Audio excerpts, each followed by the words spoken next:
नमस्कार मंच को और सभी विद्वद्गणों को। मैं श्रीलंका से हूँ, अखिला पुतलावर। वैसे तो मैं श्रीलंका में पली बड़ी हूँ। विदेशी भाषा के रूप में मैंने हिंदी सीखी 2000 में केंद्रीय हिंदी संस्थान से।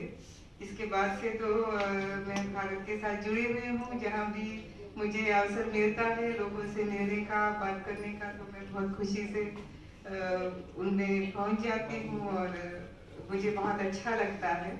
तो सर्वप्रथम मैं श्री प्रकाश जी का धन्यवाद देना चाहती हूँ इस प्रोग्राम के लिए, निमंत्रण भेजने के लिए, और साथ में रमा शर्मा जी को, क्योंकि उन्होंने ही मुझे जोड़ा इस मंच से, नहीं तो मैं तो लोगों से नहीं परिचित थी।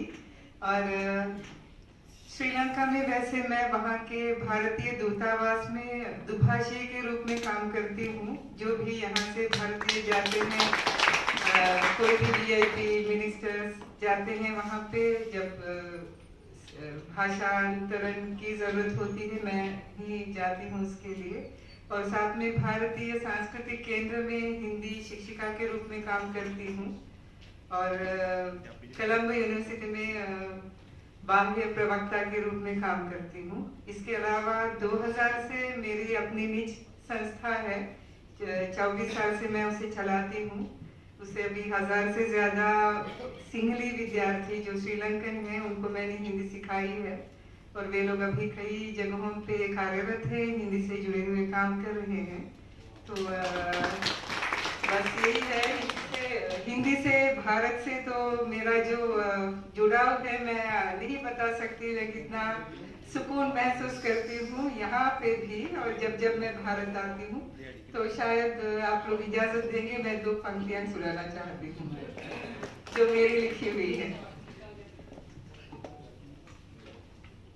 ये इसका शीर्षक है कैसे भूला जा सकता है। इसमें पूरा, जब मैं केंद्रीय हिंदी संस्थान में पढ़ रही थी 2000 में, जब मैं यहाँ आई थी, तब से जो जिस तरह से मैंने भारत को देखा उसके बारे में मेरे अनुभव हैं।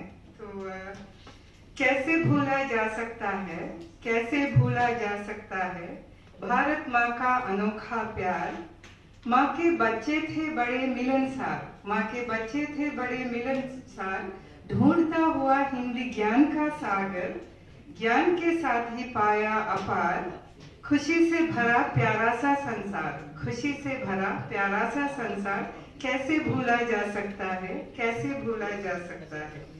आगरा का ताजमहल, दिल्ली का लाल किला, राजस्थान, केरला, कानपुर भी बड़ा निराला, हरिद्वार में बहती गंगा की शीतल धारा मिला, ऋषिकेश का राम झूला, लक्ष्मण झूला, बुद्ध गया में भगवान बुद्धा का स्मरण मिला। कैसे भूला जा सकता है, कैसे भूला जा सकता है। लड्डू, बर्फी, जलेबी, रसगुल्ले, सड़कों पर गर्मा गर्म पकौड़े, कचौड़ी, पाव भाजी, चाट के चहीते, पेट पूजा करते गली गली खड़े खड़े, मुंह में आता पानी जब ये सब याद आते, मुंह में आता पानी जब ये सब याद आते। क्योंकि जब जब मैं श्रीलंका, वैसे तो मैं श्रीलंका में ही रहती हूँ, लेकिन भारत हमेशा मुझे मतलब भोजन तो मुझे अक्सर यहाँ पे खींच लेती है, तो ये सब मुझे याद आता ही है। रावण की आंखों जैसे बड़े आंवले, ठेलों पर रखे आम थे फीले फीले, अंगूर के गुच्छे भी बड़े रसीले, मौसमी के, अनार के, गन्ने के जूस निराले, गर्मियों में जान थे तरबूज के हवाले, गर्मियों में जान थे तरबूज के हवाले। कैसे भूला जा सकता है, कैसे भूला जा सकता है। नीम के नीचे भी गर्मी भरी दोपहरी को, सर्दियों में ठिठुरते हुए बिताए रातों को, भारत के मिट्टी को, गलियों को, गांवों को, वहाँ के झोपड़ियों को, बड़े से बड़े महलों को, सुनहरे चेहरे वाले लोगों को, थके मांदे दुखियों को। कैसे भूला जा सकता है, कैसे भूला जा सकता है।